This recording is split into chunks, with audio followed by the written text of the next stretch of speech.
चीन ने अक्साई चीन में एक बड़ा सैन्य अभ्यास किया जिसमें उसने अपने सैनिकों को ऊंचाई वाले इलाकों में युद्ध लड़ने की ट्रेनिंग दी। चीन एलएसी के पास लगातार भारत को उकसाने वाली हरकतें कर रहा है और अक्साई चीन में किया गया सैन्य अभ्यास भी चीन का बड़ा षड्यंत्र माना जा रहा है, क्योंकि खबर है कि अक्साई चीन में हुए सैन्य अभ्यास में चीन ने अटैक करने में माहिर अपने Z-10 हेलीकॉप्टर को शामिल किया। इसके अलावा उसने ड्रिल में ट्रांसपोर्ट हेलीकॉप्टर Z-20 को भी शामिल किया। खबर है कि चीन ने जुलाई के दूसरे हफ्ते में भी एलएसी के पास एक ऐसी ही ड्रिल की थी, जिसमें उसने लेजर गाइडेड मिसाइलों और हवा से हवा में मार करने वाली मिसाइलों को अपने लड़ाकू हेलीकॉप्टर Z-10 से दागने की प्रैक्टिस की थी। खबर है कि चीन का एलएसी के पास के इलाके में लगातार युद्ध अभ्यास करने का मकसद अपने पायलट और सैनिकों को ऊंचाई पर लड़ने में एक्सपर्ट बनाना है, जिसके लिए वो युद्ध अभ्यास कर रहा है और उन्हें कड़ी ट्रेनिंग दे रहा है। भारत लगातार एलएसी पर शांति की कोशिश कर रहा है, लेकिन चीन लगातार भारत को उकसा रहा है।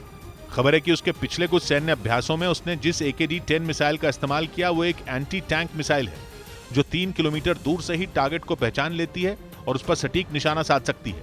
यही नहीं, युद्ध अभ्यास में शामिल लड़ाकू हेलीकॉप्टर Z-10 से एक बार में 8 AKD-10 मिसाइलों को दागा जा सकता है। चीन ने दावा किया कि AKD-10 का हिट रेट 88% है। ये -40 से 50 डिग्री सेल्सियस तापमान में काम कर सकती है। मतलब साफ है कि चीन एलएसी के पास नई चाल चल रहा है, क्योंकि खबर है कि भारत के गलवान, पेंगोंग और स्पांगुर लेक जैसे इलाके चीन की मिसाइलों की रेंज में हैं, लेकिन भारत अलर्ट है। और जैसे ही भारत को चीन की इस नई साजिश के बारे में पता चला, उसने चीन के सामने कड़ा एतराज जताया।